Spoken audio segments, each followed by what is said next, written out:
Welcome to AEW Unrestricted, the official podcast of All Elite Wrestling, and we are here at All Out Week. It's an exciting time at AEW. I know we just had a pay-per-view literally around the corner, and then we had this residency in Philly at the 2300 Arena that was awesome, and now we're here. We're going to the Great White North. We're going to Canada. I love the fans in Toronto. I'm so excited. This is the first ever the first ever AEW pay-per-view to be offered on HBO Max.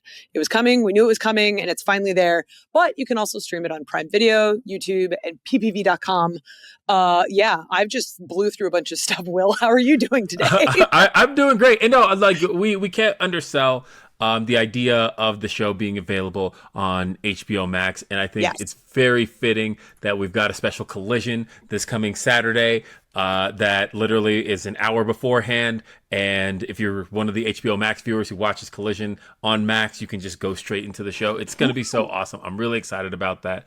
And this is, again, it's always a great time when we're doing pay-per-view in AEW. And what's also always a great time is our friends over at Upper Deck. Yeah. And I want you all to make sure that you are collecting your favorite wrestlers in 2025 Upper Deck AEW. Start your trading card collection today. Unwrap autograph, memorabilia, or premium tech inserts. Visit upperdeck.com to learn more. I've got my Upper Deck cards right in front of me, and I know you've got yours too. We've got these Metal Universe cards. These are super shiny. They're super awesome. And just looking at the people who are on the card, my God. I like the first one I pulled is one of our newest commentators, Mr. Bryan Danielson. Yes. I was so excited for that news to officially hit and to hear Bryan. He's such a great commentator, such a great voice for professional wrestling, and he pays such great attention to things that just if you have that conversation with him, you know that. And so for him to be on commentary now is really exciting. Somebody who's actually on the card coming up is one Bishop Khan. He is going to be, of course, part of the six-man tag. I pulled a Shelton Benjamin. Speaking of which. Look at that. Cards everywhere. All the collectors hate me now. Well, look, I pulled a card for a man that I think a lot of people are eagerly awaiting the return of. We got the one and only Eddie Kingston. Boom. Look at What's that. Up? Did we get two different ones? I think we did. Is yours yellow? Mine's like blue. Ooh, yeah, watch the video version. Look at that. Watch the video version. Yep. It's exciting. Yeah, check out these cards again, upperdeck.com to learn more. And they're always so great. I have so many Upper Deck cards, and I was a young card collector when I was a kid, and so it's exciting now to have this be a part of AEW as long as Upper Deck's been a part of AEW, and it's just like, it's fun. It's fun. If you collect cards, if you collect anything, you definitely want to check out Upper Deck, upperdeck.com.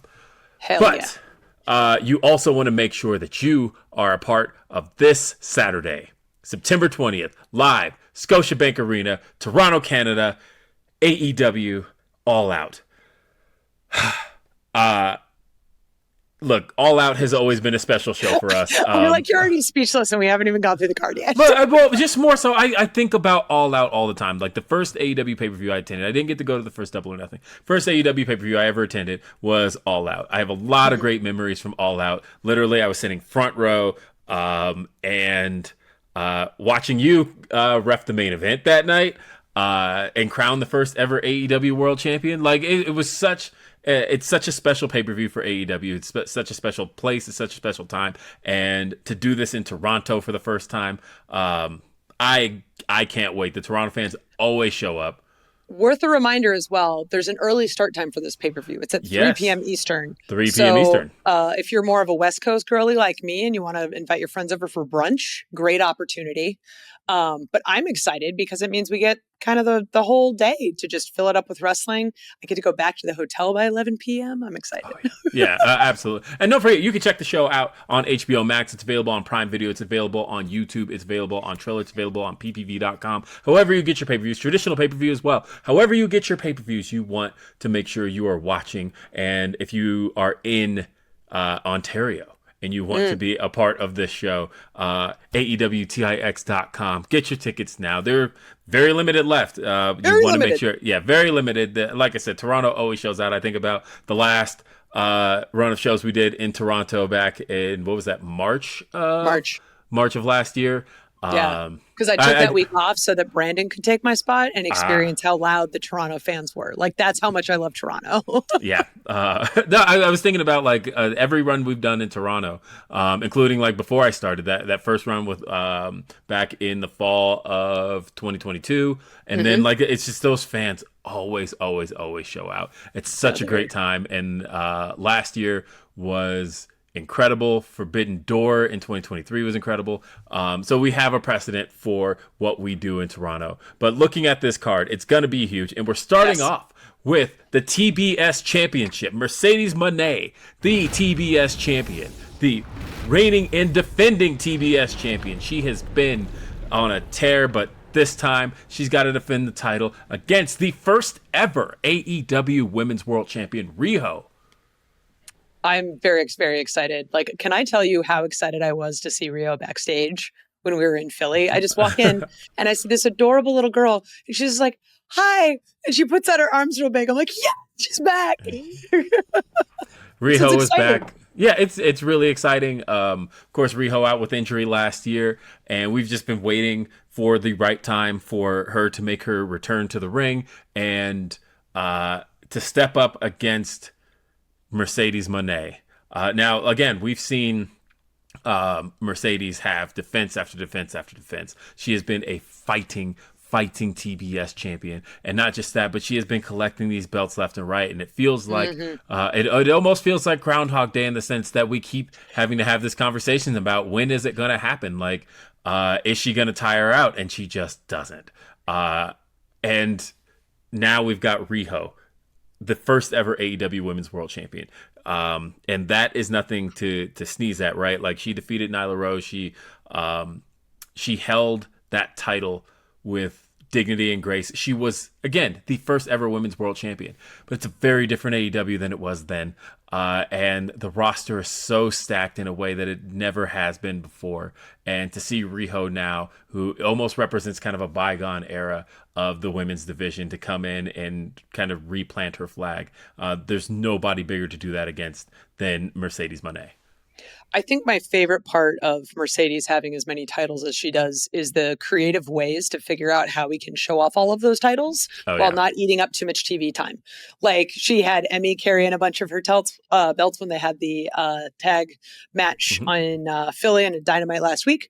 And then we had them hanging on the ropes during her entrance as well. And it's just one of those things with all of the belts she has. I think whenever you think of Mercedes, the number one belt you think of with her is the TBS Championship. It has almost become synonymous with Mercedes Mone. So it is kind of difficult to see, does Riho have a chance? And I honestly think she does, because she's been this incredible part of our locker room since day one. And she is, she might be small, but she is mighty. She can fight. She can fight. Absolutely, she can. And again, I think, like I said before, the fact that she's back now, and I think there is something for her to prove that her era means just as much to AEW as any. And there's no other way to prove that than beating the best in the world, and that is Mercedes Mone. And she proves that just simply being world renowned. Literally all those titles come from all over the world. And so, yeah, I'm really looking forward to this match. I would love to say that Riho always pulls out a surprise, but it's almost not surprising at this point because of how good she is. It's you're going to see an amazing, amazing match when you see these two women in the ring. Like, either side, either opponent, it just is a standard now. So to see both of them coming together, it's really, really exciting. Speaking of exciting, I want to talk about this literal dream match that we're having in Toronto with some hometown boys. We've got Adam Copeland and Christian Cage versus FTR. So one of the greatest tag teams of all time versus another greatest tag team of all time. Arguably the best current tag team. It's like, it took me a second to think about the fact that I didn't know which one you were talking about when you made that initial statement about one of the greatest tag teams of all time. But yes, this is a dream match in every sense.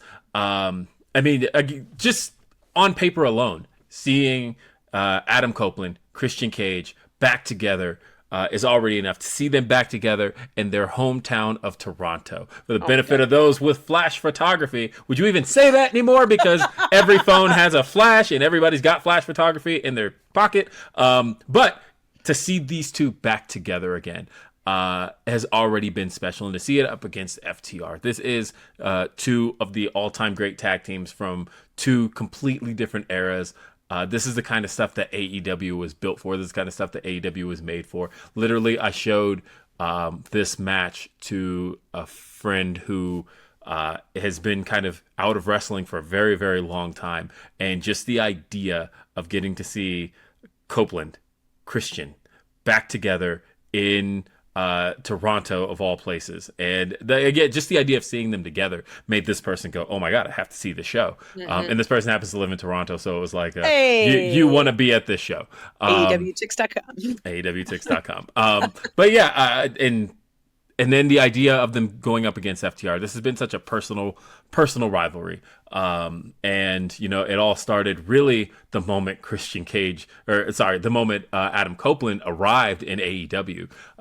And we knew it was going to happen. We knew we were going to see these two together again. It was just a matter of when it got to happen. And it finally happened. And the beauty of it all is that Copeland is still Copeland. Christian Cage is still Christian Cage, for better or worse. Whether you love him, whether you hate him, he is still the same Christian Cage through and through. And to see these two kind of bring that brotherhood back together. You know, at one point they used to play brothers, and now but you know that these two grew up together. They've been best friends practically their entire lives. You see these two backstage now, and that camaraderie between them is back. And now it's up against FTR, and this is a very, very different FTR than we've ever seen. This is a very vicious, very hungry FTR. They've got Big Stoke in their corner now, and you know, with everything that surrounded Cope's return to the ring and FTR being there for him and being there to guide him through his return to the ring, and it's been so personal. And then again, you just remove the personal aspect of it. You just talk about four great wrestlers. You talk about just four guys who know their way around a ring. Four guys who are, two of them are absolute veterans in the business. The other two, you would think, have been at this for the last 40 years, despite the fact that, you know, they're not really that old. I think they're 40. Right. but just the idea that they're so they're like a well-oiled machine as a tag team, and they feel like veterans of the tag team industry, and to know that now these two are going to go, or these two teams going head to head. I'm so excited for this. It is a dream match in every sense. And again, this is the kind of stuff that AEW is made for. This is the kind of stuff that when AEW came about, it's like we knew we were going to get to see the kind of stuff that you couldn't get anywhere else, that you were never going to see. And FTR versus Cope and Christian is it. Yeah, I mean, I'm glad you mentioned the Copeland debut at Wrestle Dream, because I feel like the moment that he came out and his music hit, all of us started doing the dream match pairing in our head, right? Like, right. Oh, it's be really great. Like, Christian's here, he's here. Let's do this. What if they got back together? What if they face these guys? What if they face these guys? And I just like that each addition you make to our company kind of creates this exponential growth of different match combinations. So it's like, it was a matter of time. The fact that the schedule lined up so nicely that it's in Toronto is just, I think, a bonus for everyone. It means everyone's families get to be there. Oh man, this is great. I'm so excited. All right. We've got so much to cover, so we need to make sure we cover one more match before we go to break. And it's a match I'm really excited to talk about. We've got the Hurt Syndicate versus Ricochet, Bishop Khan, and Toa Liona. Can I say how much I love working with Ricochet, Bishop Khan, and Toa Liona? As evident by amazing. the amount of clips I have of me just yelling at Ricochet for being an asshole. I mean, look, that is probably the best part of your job, is getting to do so. But yeah, Ricochet, I think, has been on a complete tear this year. He has completely found himself and found exactly who he is. And to now, the Gates of Agony have been a little bit lost over the last year, and really been trying to find exactly where they fit, especially as Brian Cage went and joined the Don Callis family. It was like, what is next for GOA? And then for Ricochet to find them and for them to find Ricochet, it was like a match made in heaven, and they feel like they belong together. And yeah, I'm ready for these guys to move up and to move to the next level. And in order to do that, they have to beat some. Again, we talk about well-oiled machines. We talk about the Hurt Syndicate. We talk about Shelton Benjamin. We talk about Bobby Lashley. We talk about MVP. You say well-oiled. We mean both literally and figuratively. Yes. And, I think that when you talk about the Hurt Syndicate, Bobby Lashley and Shelton Benjamin were just former World Tag Team Champions. They did not get pinned, and it's because of these guys. And they have a lot of aggression. They got a lot of anger inside of them, and they know they want to take it out on these three. I think the X factor here is going to be MVP. I think MVP, he is a world-renowned wrestler. He is a fighter in every sense, and when MVP was full-time, he was at the top of his game. But I think you have to consider the fact that MVP is not a full-time performer. And whereas you have those three kind of going at full pace at all times, they are full-time guys. And I think that could work to their advantage. As seasoned as the Hurt Syndicate is, the fact that Toa Liona, Bishop Khan, Ricochet are going as hard as they can and they have something to prove, I think the demand is there for them. And I am ready to see these guys do what they're going to do. And in order to do it, they have to beat the Hurt Syndicate. I'm one of those people. I've been a fan of Ricochet for a really, really long time. I found a picture of me. I paid for a meet and greet so I could get a picture with him back when he was still in New Japan. It was freaking great. So to see him kind of transform this year and grow as a wrestler in a way that I don't think any of us could have imagined, I think him, as well as Bishop Khan and Toa Liona, who have worked extremely hard, I think seeing all three of these guys get an opportunity on a pay-per-view, like peeking behind the curtain, I'm really excited about that. I love seeing my coworkers who are putting in the time and the effort and the hustle and getting rewarded for that. So that's really cool.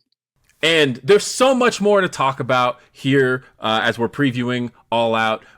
We've got Kris Statlander coming up here in just a little bit, but we're going to take a quick break. Don't forget, All Out is live on pay-per-view this Saturday, September 20th, live from Scotiabank Arena. It's going to be available on HBO Max. It's available on Prime Video, YouTube, Triller, payperview.com, and of course, traditional pay-per-view. We've got so much more to come. Stay tuned right here. It's AEW Unrestricted. This is AEW Unrestricted. It's Aubrey Edwards, it's Will Washington, and we are talking about AEW All Out this Saturday, live, Scotiabank Arena, Toronto, Canada. It's the first ever pay-per-view to be available on HBO Max. It's a 3 p.m. start time. You want to be a part of it if you have the chance and you're in the Ontario area, AEWTix.com. If you're watching it on pay-per-view, you can watch it on HBO Max. It's available on Prime Video. It's available on YouTube, Triller, and of course, ppv.com, and it's available on traditional pay-per-view as well. And, we've talked about so many personal rivalries so far going into this show, but it doesn't get any more personal to me than this upcoming coffin match. Jon Moxley, Darby Allin, one-on-one. This feels like this has been building since the Death Riders began. And it's finally here. It's right in front of us. Darby Allin has a chance to go at the leader of the Death Riders in Jon Moxley. This, again, like I said, it's been going for quite some time. You forget that almost over a year ago, Darby Allin had a title match to have a shot at the AEW World title at All Out. And he lost that shot to Jon Moxley. And Jon Moxley used that shot to then become AEW World Champion, and that ended up setting off the chain of events that created the Death Riders as we know them now. Darby's always carried that guilt on his shoulders. We've heard Darby talk about that quite a bit, and he knows that the only way that he can absolve that guilt to rid himself of those demons is to defeat Jon Moxley. And there's no better way to defeat Jon Moxley than to do it in a match that belongs to Darby Allin. We're talking about the coffin match. Darby knows his way around a coffin quite well. He's not quite undefeated in them, but he knows his way around the coffin. And, it's just a matter of how does he handle the Death Riders now, knowing how big it's grown, especially with Daniel Garcia in the mix now. I know. Oh, like as soon as seeing Daniel Garcia finally join the Death Riders, it was just like so sad. It was like, no, poor Danny. Stay on the good side. No. I just want to shout out to Darby Allin, who can get like such a grudge on somebody that literally spends months preparing for a climb to Everest, gets to the top, and then cuts a promo on Jon Moxley. Like that is how much this guy wants to take out Jon Moxley during this pay-per-view, right? Like we have to keep that in mind. Sure, Jon Moxley's done some despicable things, right? Like I distinctly remember him pushing Darby down that gigantic flight of stairs when we were at the Harstein Ballroom in New York. So it's like Darby's bruised and battered before he even starts climbing Everest. And then he goes to do this thing. Like this is one of those things where Darby is almost justified in anything that could potentially happen in this match. Because Jon Moxley has not only done things to him, he's also done things to other people on this roster. I'm not going to condone violence, but whatever comes to both of these guys, it's like it took us a while to get here. Yes. No, honestly, when you think about how we went off the air on the last pay-per-view, right? Because Jon Moxley taking out Will Ospreay, we're still feeling the reverberations of that today. And Darby, he's one of his friends. We've wanted to see Darby get his hands on Jon Moxley and the Death Riders pretty much this entire time for the last year now. This is probably the match I'm most excited for. I think that, again, what Darby's been able to do in coffin matches, win or lose, has always been some killer shit, man. And but at the same time, you talk about killers. Jon Moxley himself is a killer. And I think literally took out Bryan Danielson. Literally took out Bryan Danielson. And I think coming out of the Texas Death at All In, and then coming out of that unsanctioned steel cage match at Forbidden Door, I think Jon Moxley's got a chip on his shoulder, and he's going to prove that he's still the top dog in AEW. And Darby Allin is not going to take it. Darby Allin's not taking that lightly. Darby Allin has not been able to defeat Jon Moxley in a one-on-one scenario. We've seen them wrestle back in 2019. We saw them wrestle over the AEW World Championship. There's so many times that these guys have gone one-on-one, and for Darby to get to now have Jon Moxley in his environment, this could go either way. But again, it's the match I am absolutely most looking forward to. You mentioned chip on your shoulder at one point, and I think that's an incredible segue for this next match, which I think all of us are incredibly excited for the return of Eddie Kingston, who has been out since May 11th of 2024. And Eddie's just one of those guys, like all of us love him. I don't know a single person that doesn't like Eddie, maybe Claudio Castagnoli, but there's history there. I'm so happy that Eddie's back. Like he's incredible on the microphone. He's incredible in the ring. And as soon as Big Bill put out the challenge to Eddie, you could not imagine how wide my grin got, like Joker style, ear to ear, all the way. Like, Eddie's coming back. Like we've all been waiting for this moment patiently, sometimes impatiently, and it's finally here. We get to see Eddie Kingston versus Big Bill. Oh my God, this is going to be great. Yeah, I'm really looking forward to this. We just got through talking about Darby Allin. You almost forget that Eddie Kingston, was in quite the heat with the Elite going into Double or Nothing, and Darby Allin came in to replace Eddie Kingston going into Blood and Guts. Not Blood and Guts. The Anarchy in the Arena. Yeah, with Anarchy the flamethrower. Oh my God, flamethrower. Yeah. Yep, exactly. And so much has happened in that time. And for Eddie Kingston now, who's been sitting on the sidelines waiting for his moment to come back. And of course, I think Big Bill kind of poked the bear. Big Bill has been on a tear himself, and he has just been running through opponent after opponent after opponent, looking for somebody who's angry, who's hungry, who's ready for it. And I think he may have bitten off more than he can chew in an Eddie Kingston who is ready to take his spot back on the card. Oh my God. The only little bit that I've seen of Eddie in the last few years is just, I know he's been working really, really hard. I know he's got his nutrition. He's got his workouts.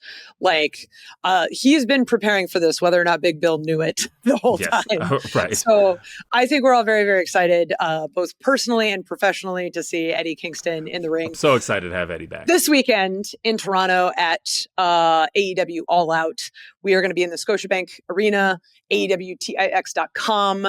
You can watch it on HBO Max, paypv.com, YouTube, Triller, all of the places we've mentioned. We've got a little bit more to talk about, but more importantly, coming up next, we've got Kris Statlander, and we'll be talking about her 4-way match coming up this weekend on Saturday for the AEW Women's World Championship. But stay tuned after the break.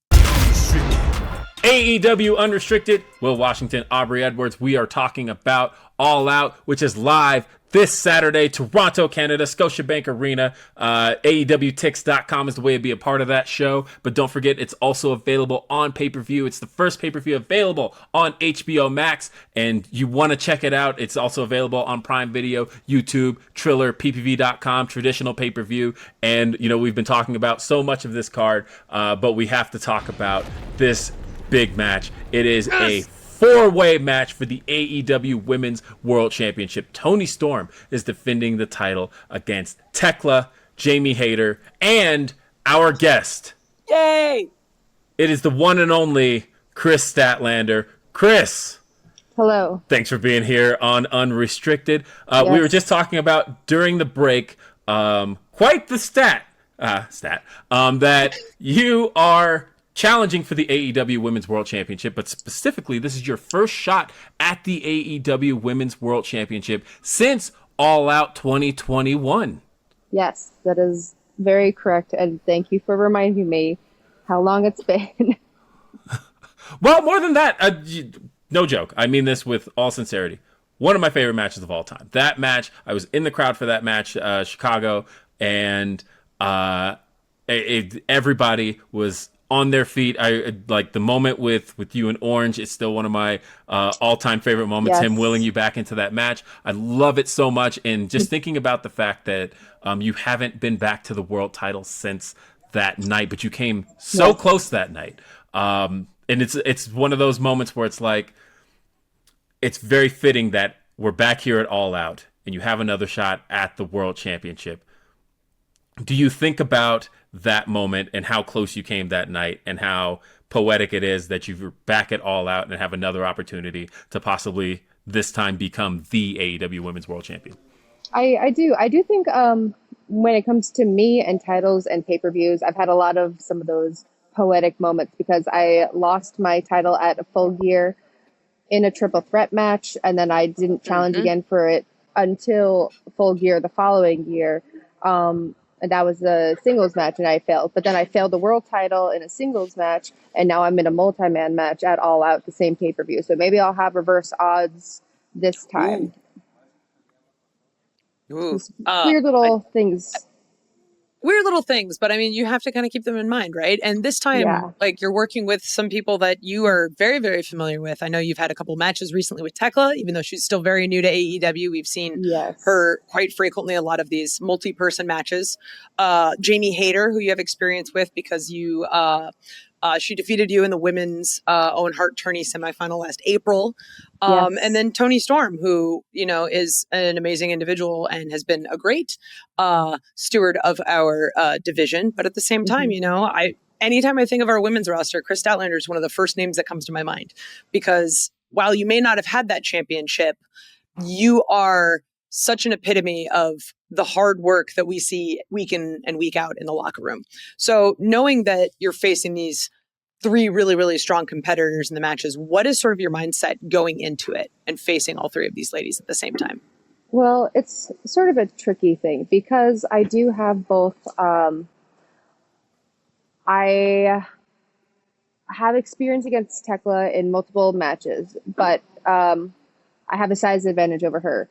Jamie, she did beat me in the one time we've ever had a singles match against each other, but back before leading up to that last title match that I had, I beat her in a handicap match. And then Toni Storm, I've never had a singles match with her.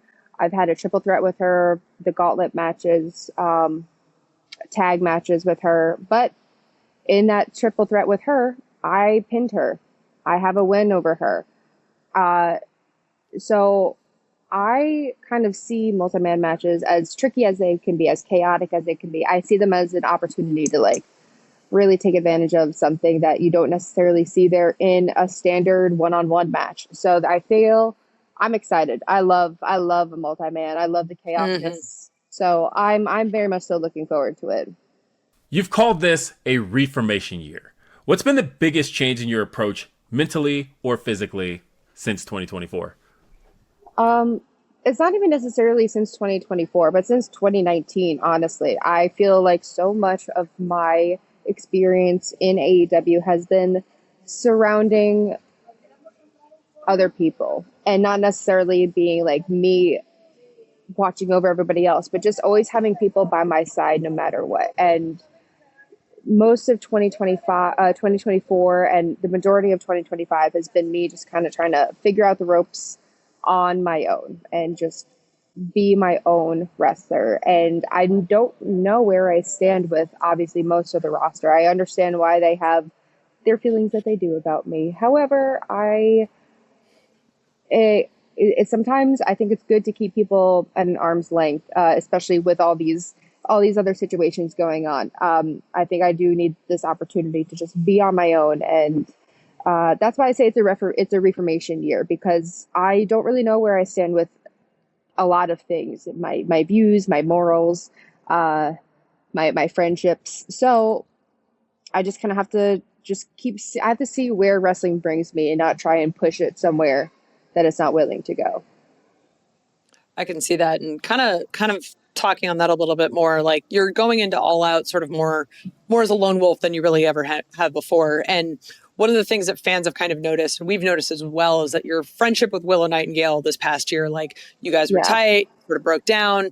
There's this question of like, what's the history there? Like, do you two have each other's backs? Like, how has that dynamic shift affected you heading into high pressure title matches? I just really have to remember that no matter what I do, people are always going to have their opinions, and you really have to start being selfish at a certain point, and not necessarily in a bad way, but you have to just remember that some people just don't care what you do, and they don't care to see you win. They don't care to see you fail though either. They just are very neutral, and they need to have their own personal experiences. So I just have to remember going into these big title matches that I have to do it for me, and not to make anybody else proud, not to make anybody else happy, but I have to do it to prove something to myself, to prove that maybe I don't need to constantly rely on other people for support. Well, speaking of some of those other people, there have been some people that have had their eye on you a little bit. One particular very old friend of yours in Wheeler Yuta has definitely been keeping an eye on kind of everything that Kris Statlander has been up to in 2025. And what are your feelings as far as all of that's going at the moment?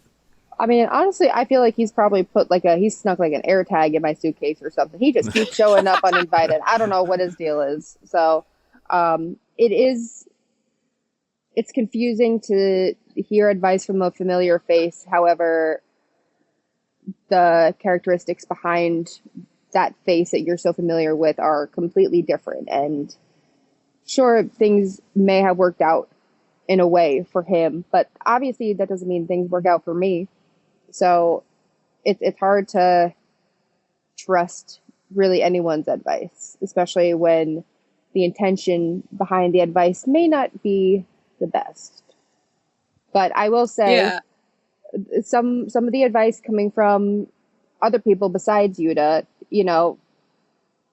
some of the most credible people in this business, and it would be stupid to not necessarily listen to someone who has had so much success in their career. So that's all I'm going to say.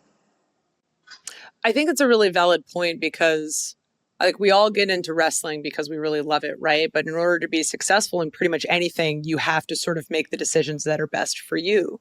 And, in that, I think you're kind of justified in how you may or may not have gotten to this point, because it's like you're looking out for Kris Statlander, and Kris Statlander is an awesome wrestler, and she's having awesome matches, and she's going to have an awesome match this Saturday. We spent a lot of time with our guests talking about their matches, but I'm actually kind of curious, is there any other match on the show that you're particularly excited about? I mean, I will say,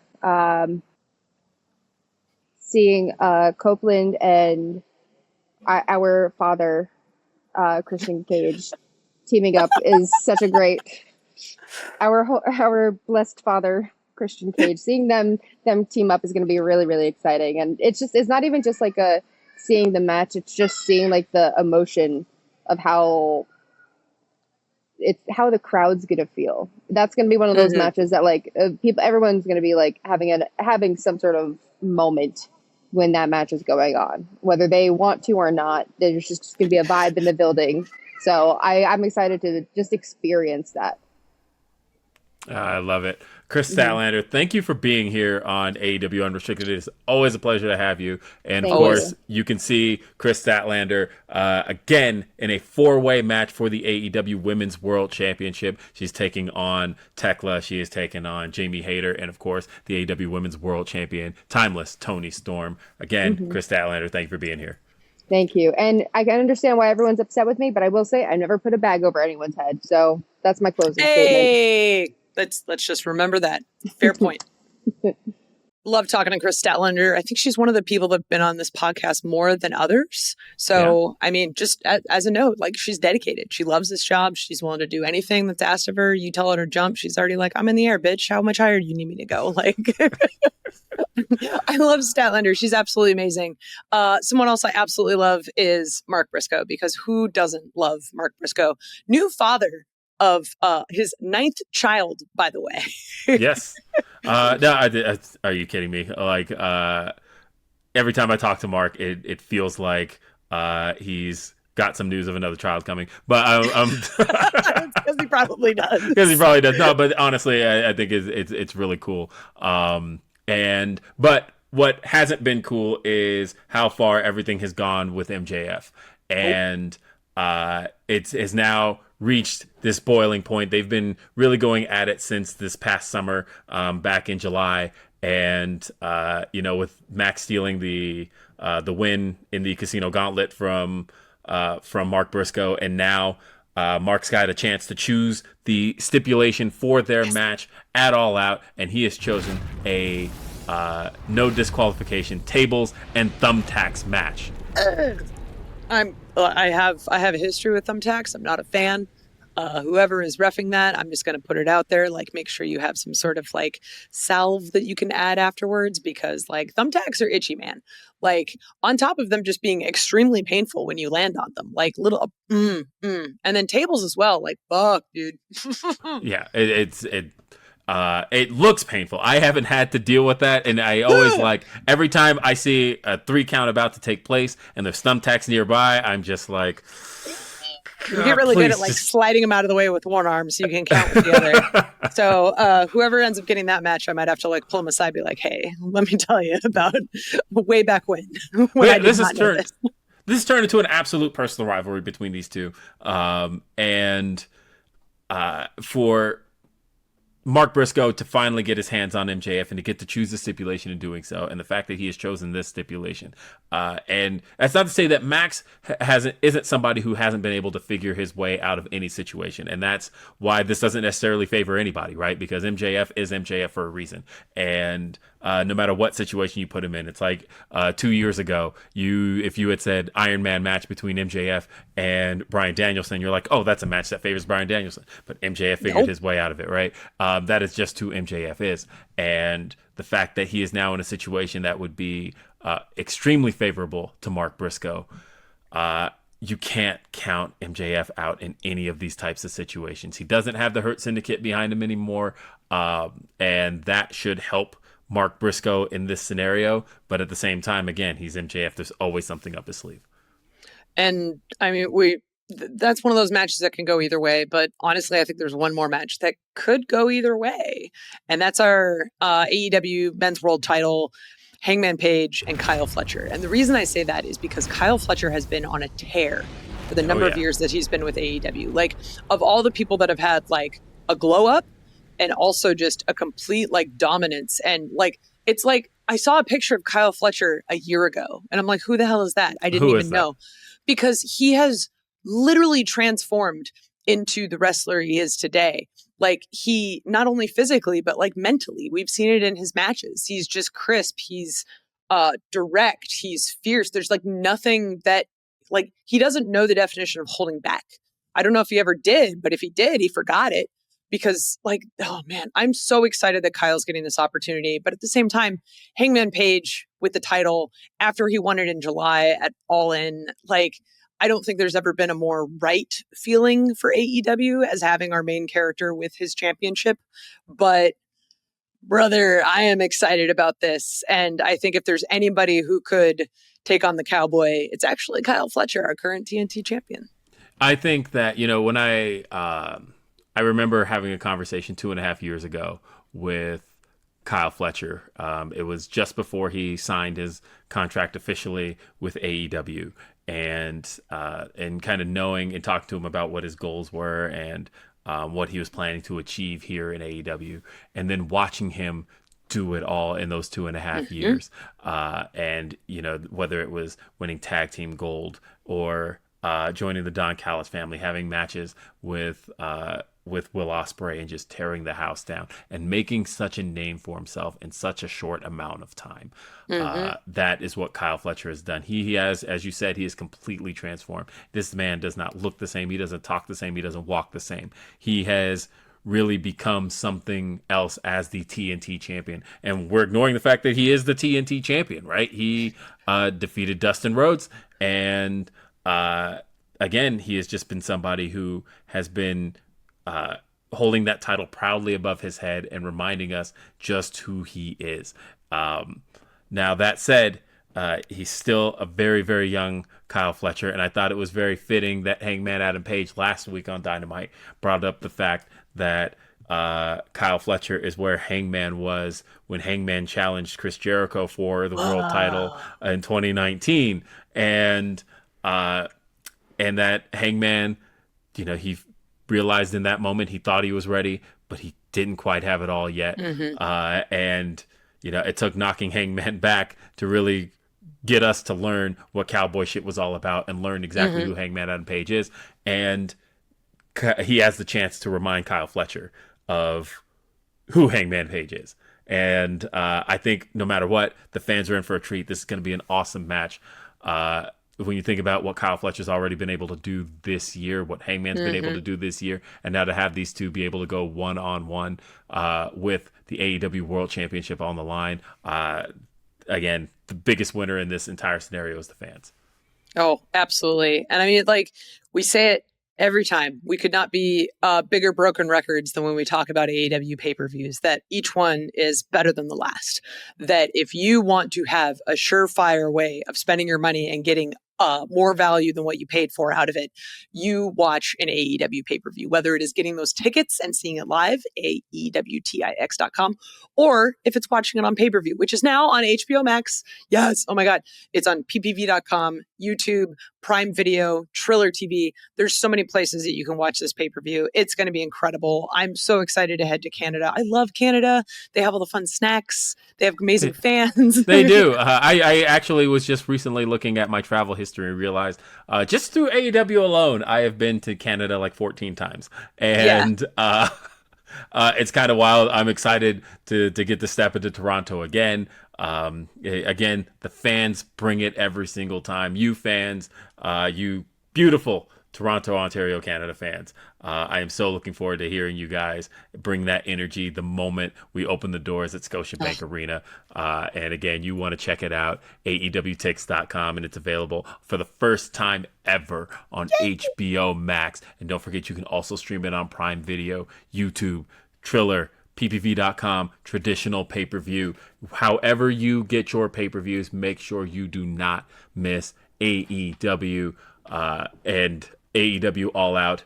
We always deliver on pay-per-view. You do not want to miss this. Otherwise, folks, thank you for being here and joining us on AEW Unrestricted. Don't forget that this show is presented by Upper Deck. Collect your favorite wrestlers in 2025 Upper Deck AEW. Start your trading card collection today. Unwrap, autograph, memorabilia, or premium tech inserts. Visit upperdeck.com to learn more. And you can listen to and follow this podcast, AEW Unrestricted, at Apple Podcasts, Spotify, or wherever you get your podcasts. And check out video episodes on our YouTube channel at AEW Unrestricted. Hit that subscribe button so you never miss an episode. And are you an AEW insider?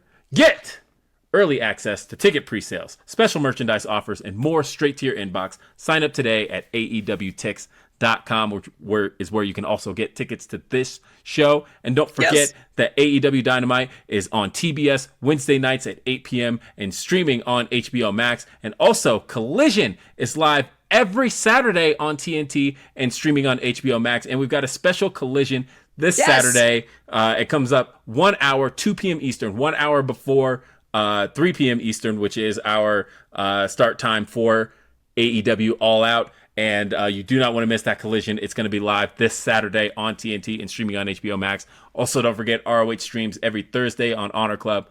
I'm Will Washington. She is Aubrey Edwards. We'll see you next time. Have a great day. Peace. Bye.